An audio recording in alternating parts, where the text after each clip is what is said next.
guys, welcome to our channel Learn with Vijay. మనం ఈ వీడియోలో వచ్చేసరికి ఏం నేర్చుకుందామంటే సిఎస్ఎస్లో రేడియల్ గ్రేడియంట్స్. ఓకేనా, సిఎస్ఎస్లో రేడియల్ గ్రేడియంట్స్ అనే ఒక కాన్సెప్ట్ ఉంటుంది అనమాట. అసలు ఈ రేడియల్ గ్రేడియంట్స్ అంటే ఏంటి, ఈ రేడియల్ గ్రేడియంట్స్ యూజ్ చేసి మనం ఏమేమి క్రియేట్ చేస్తాం, like A type of gradient effects లాంటివి మనం ఈ రేడియల్ గ్రేడియంట్స్ యూజ్ చేసి క్రియేట్ చేస్తామో మనం ఈ వీడియోలో కంప్లీట్గా చూద్దాం. ఓకేనా, అంటే మనం ప్రీవియస్గా లీనియర్ గ్రేడియంట్స్ చూసాం కదా. ప్రీవియస్ వీడియోలో లీనియర్ గ్రేడియంట్స్ చూస్ చేసినప్పుడు మనం ఏం చేసాం, ఒక డైరెక్షన్ ఇచ్చాం అండ్ అలాగే స్టార్టింగ్ కలర్ ఒకటి ఇచ్చాము అండ్ అలాగే ఎండింగ్ కలర్ ఇచ్చాం కదా. అంటే మల్టిపుల్ కలర్స్ని ఇచ్చాం, దానికంటే ఒక డైరెక్షన్ ఇచ్చాం.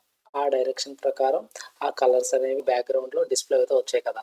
సో అదే విధంగా ఈ రేడియల్ గ్రేడియంట్స్ కూడా యూజ్ చేస్తాం అనమాట. బట్ కాకపోతే దీనికి ఏంటంటే ఈ రేడియల్ గ్రేడియంట్స్ అనేది ఒక సెంట్రల్ గ్రేడియంట్ ఎఫెక్ట్స్ని క్రియేట్ చేస్తాయి అనమాట. ఓకేనా, అంటే లైక్ ఒక left to right, top to bottom ఈ విధంగా కాకుండా, సో అది లీనియర్ గ్రేడియంట్స్ చేసే పని కదా.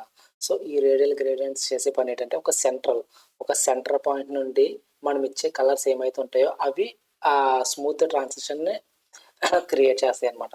అది ఏ విధంగా క్రియేట్ చేస్తుంది ఏంటి అనేది మనం క్లియర్ కట్గా అయితే చూద్దాం. ఓకేనా, సో నేను దానికోసం ఏం చేస్తానంటే ఒక డివ్ అనే ఎలిమెంట్ని తీసుకున్నాను ఇక్కడ. ఓకేనా, ఒక డివ్ అని తీసుకున్నాను.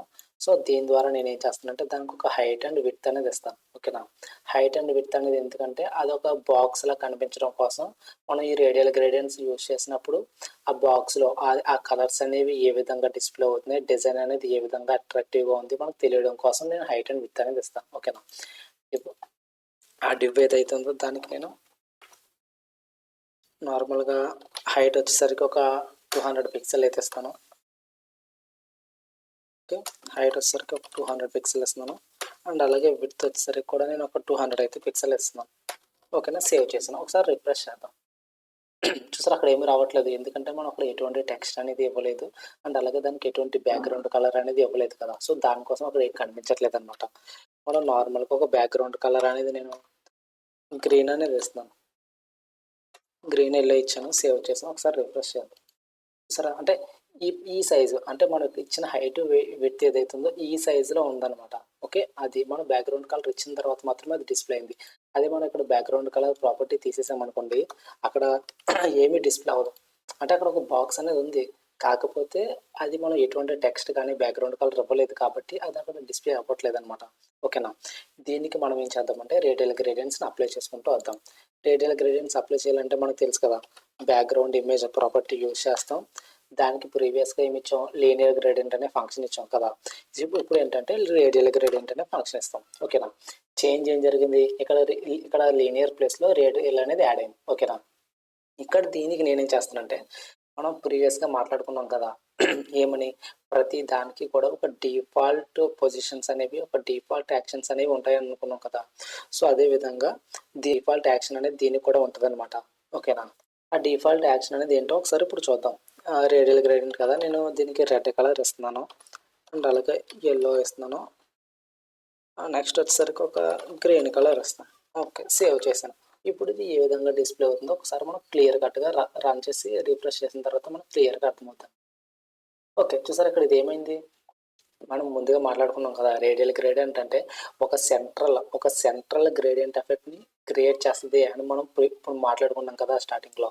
సో అదనమాట రేడియల్ గ్రేడియంట్ అంటే సెంటర్, దాని యొక్క సెంటర్ పాయింట్ ఏదైతే ఉందో ఆ పాయింట్ నుండి దాని యొక్క గ్రేడియంట్ ఎఫెక్ట్ మనం ఎన్నైతే కలర్స్ ఇస్తామో అన్ని కలర్స్ అది డిస్ప్లే అవుద్ది అనమాట. ఓకేనా, లీనియర్ గ్రేడియంట్స్ అనుకో ఎలా డిస్ప్లే అయింది, టు రైట్ అన్నాం అనుకో ఆ లెఫ్ట్ నుండి ఆ రైట్ వరకు, లైక్ లెఫ్ట్ టు రైట్ ఒక డైరెక్షన్లో అది వెళ్తూ ఒక డైరెక్షన్లో కలర్స్ అనేది అన్నింటినీ డిస్ప్లే చేసుకుంటూ వెళ్తుంది కదా.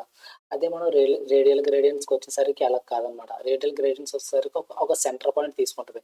ఆ సెంటర్ పాయింట్ నుండి దాని యొక్క ఫుల్ విడ్త్ కానీ హైట్ కానీ, ఓకేనా, అంటే ఆ ఎలిమెంట్ ఎంత ఉందో అంతవరకు కూడా దాని సెంటర్ పాయింట్ నుండి ఆ ఎండింగ్ వరకు కూడా మనం ఏమైతే కలర్స్ ఇచ్చామో ఆ కలర్స్ అన్నీ అప్లై అవుతూ వస్తాయి అనమాట. ఓకేనా, ఇది డిఫాల్ట్గా ఇది ఏంటంటే ఎలిప్స్ అనమాట. ఓకేనా, దీని యొక్క షేప్ అనేది ఏంటంటే ఎలిప్స్, ఇది ఒక సర్కిల్ కూడా కాదు. ఓకేనా, ఇది ఒక ఎలిప్స్ షేప్లో ఉందన్నమాట. ఫర్ ఎగ్జాంపుల్ మనకు కావాలితే ఇంకా చేంజ్ కావాలితే నేను ఒక హైట్ అనేది ఒక 150 పిక్సెల్ పెడతాను, మీకు క్లియర్గా అర్థమవుతుంది. ఓకే, చూసారా ఇదేంటి, ఇది ఒక సర్కిల్ షేప్లో ఉందా, సర్కిల్ షేప్లో లేదు, ఇది ఒక ఎలిప్స్ షేప్లో ఉందన్నమాట. అంటే దీని అర్థం ఏంటంటే దీని యొక్క లైక్ ఒక రేడియల్ గ్రేడియంట్కి మనం ఒక షేపు అండ్ అలాగే దీనికి మల్టిపుల్ కలర్స్ అనేది ఇస్తాం కదా, ఆ మల్టిపుల్ కలర్స్ అనేది ఇచ్చినప్పుడు డిఫాల్ట్గా ఎలిప్స్ షేప్లో తీసుకొని ఆ విధంగా కలర్స్ని అప్లై చేసుకుంటూ డిస్ప్లే అవుద్ది అనమాట. ఓకేనా. ఫర్ ఎగ్జాంపుల్ నేను ఇక్కడ ఏం చేస్తానంటే దానికి షేప్ అనేది ఇస్తాను. లైక్ నేను దీనికి ఒక సర్కిల్ అని ఒక షేప్ ఇస్తాను. అప్పుడు ఏం జరుగుద్ది ఏంటో క్లియర్గా చూద్దాం. ఓకే, సర్కిల్ ఓకే, సేవ్ చేసాను. ఒకసారి రిఫ్రెష్ చేద్దాం. చూసారా ఇప్పుడు ఏం జరిగింది, మనం ప్రీవియస్గా ఇప్పటికీ చూసుకుంటే చేంజెస్ జరిగింది కదా. ఒకసారి నేను ఈ సర్కిల్ తీసేసి ప్రీవియస్గా ఎలా ఉందో ఒకసారి చూపిస్తాను. ఓకే, డిఫరెన్స్ మీకు అర్థమవుతుంది. ఇప్పుడు చూడండి, రిఫ్రెష్ చేయగానే అది ఏ షేప్లో ఉందో చూడండి. చూస్తారా, అది కంప్లీట్ సర్కిల్ కాదు, అదొక దాన్ని ఏమంటారు, ఎలిప్స్. అదొక ఎలిప్స్ షేప్లో డిఫాల్ట్గా ఆ ఎలిప్స్ షేప్లో కలర్స్ అనేవి గ్రేడియంట్ ఎఫెక్ట్ అనేది ఇచ్చింది అనమాట. ఓకేనా. అదే ఇక్కడ నేనేం చేస్తున్నానంటే సేవ్ చేశాను. ఓకే, సేవ్ చేశాను. ఇప్పుడు ఏమి ఇచ్చాం మనం, దానికి ఒక సర్కిల్ అనే షేప్ ఇచ్చాం. సో ఆ సర్కిల్ అని షేప్ ఇవ్వడం వల్ల ఆ రిఫ్రెష్ చేయగానే చూడండి, చూసారా ఇది అనమాట కరెక్ట్గా ఒక సర్కిల్ షేప్లో గ్రేడియంట్ ఎఫెక్ట్ అనేది వచ్చింది మనకి. మనం ఇక్కడ మల్టిపుల్ కలర్స్, ఆ మూడే కాదు మల్టిపుల్ కలర్స్ ఏమైనా ఇచ్చుకోవచ్చు, అది మన ఇష్టం. సేవ్ చేస్తాను. ఒకసారి రిఫ్రెష్. చూసారా, స్టార్టింగ్ సర్కిల్ అనేది సెంటర్ పాయింట్ ఏంటి, రెడ్, దాని తర్వాత బ్లూ, దాని తర్వాత ఎల్లో, దాని తర్వాత గ్రీన్. చూసారా ఇదంతా ఎలా ఏ విధంగా ఉందో. అంటే ఇది ఇక్కడ మనం అర్థం చేసుకోవాల్సింది ఏంటంటే, ఈ రేడియల్ గ్రేడియంట్ ఏదైతే ఉందో అది ఓన్లీ దాని యొక్క షేప్ సర్కిల్ కానీ ఎలిప్స్ కానీ ఈ రెండాట్లో ఏదో ఒకటి మాత్రమే తీసుకుని తీసుకున్న దాని ప్రకారం కలర్స్ని ఆ గ్రేడియంట్ ఎఫెక్ట్లోకి డిస్ప్లే చేస్తుంది అనమాట. ఓకేనా. దాని యొక్క బై డిఫాల్ట్గా షేప్ ఏంటి, ఎలిప్స్ షేప్ కదా. నాకు ఎలిప్స్ షేప్ వద్దు, నాకు దాని యొక్క షేప్ అనేది సర్కిల్లో కావాలి అని మనం అనుకున్నాం అనుకోండి. సో ఇక్కడ దానికి సర్కిల్ అనే షేప్ ఇచ్చుకుంటాం. అండ్ అలాగే మనకు కావాల్సిన కలర్స్ ఏమైతే ఉన్నాయో ఆ కలర్స్ అన్ని ఇచ్చుకుంటాం. సో ఇక్కడ చూసారా, అది మనకు చూడడానికి ఒక కొంచెం నీట్గా కనిపిస్తుంది కదా. ఫర్ ఎగ్జాంపుల్ నేను ఇక్కడ దీన్ని హైట్ విడ్త్ పెంచేస్తున్నాను. ఇప్పుడు ఒకసారి చూద్దాం ఏం జరుగుతుంది. సేవ్ చేసి రిఫ్రెష్. ఓకే, చూసారా ఇప్పుడు కొంచెం ఇది పెద్దగా కనిపిస్తుంది. ఇక్కడ చూడండి నీట్గా ఉంది కదా. నీట్గా మీన్స్ మనం బ్యాక్గ్రౌండ్ కలర్ ప్రాపర్టీ ఒకటే యూజ్ చేసి మనం దీన్ని అచీవ్ చేయలేం కదా. బ్యాక్గ్రౌండ్ కలర్ ప్రాపర్టీ యూజ్ చేస్తే మనకి ఏమొస్తుంది, ఆ బ్యాక్గ్రౌండ్ అంతా కూడా ఒకటే కలర్ అనేది డిస్ప్లే అవుతుంది. కానీ ఇలా మల్టిపుల్ కలర్స్ అనేది మిక్స్ అవి మనకు అవుట్పుట్ అనేది రాదు కదా. సో ఈ విధంగా లైక్ మల్టిపుల్ కలర్స్ అనేది మిక్స్ అవి నాకు ఒక డైరెక్షన్ ఫామ్లో రావాలి అనుకుంటే కనుక మనం లీనియర్ గ్రేడియంట్స్ని యూజ్ చేస్తాం. అలా కాకుండా నాకు ఒక సెంటర్ నుండి తీసుకుని నాకు ఒక ఎలిప్స్ షేప్లో కానీ సర్కిల్ షేప్లో కానీ నాకు కావాలి అనుకుంటే మనం ఈ విధంగా దాన్ని అచీవ్ చేస్తాం అన్నమాట. మొత్తం మనం ఏం చేసాం, బ్యాక్గ్రౌండ్ ఇమేజ్ ప్రాపర్టీ యూజ్ చేసి రేడియల్ గ్రేడియంట్ ఫంక్షన్కి దానికి ఒక షేప్ ఇచ్చాం అండ్ అలాగే మల్టిపుల్ కలర్స్ అనేది ఇచ్చాం అనమాట. ఓకేనా. ఆ విధంగా మనకి ఈ షేప్ని మనం అచీవ్ చేసాం. ఓకేనా. మనం ఈ వీడియోలో వచ్చేసరికి ఏం నేర్చుకున్నామంటే రేడియల్ గ్రేడియంట్ అంటే ఏంటి, ఈ రేడియల్ గ్రేడియంట్ అనేది యూజ్ చేయడం వల్ల మనకి స్టైల్స్ అనేది ఏ విధంగా అప్లై అవుద్ది అనేసి మొత్తం మన వీడియోలో క్లియర్ కట్గా చూసాం కదా. ఈ వీడియో కనుక మీకు అర్థమైనట్లయితే కనుక మన ఛానల్ని సబ్స్క్రైబ్ చేసి సపోర్ట్ చేయండి.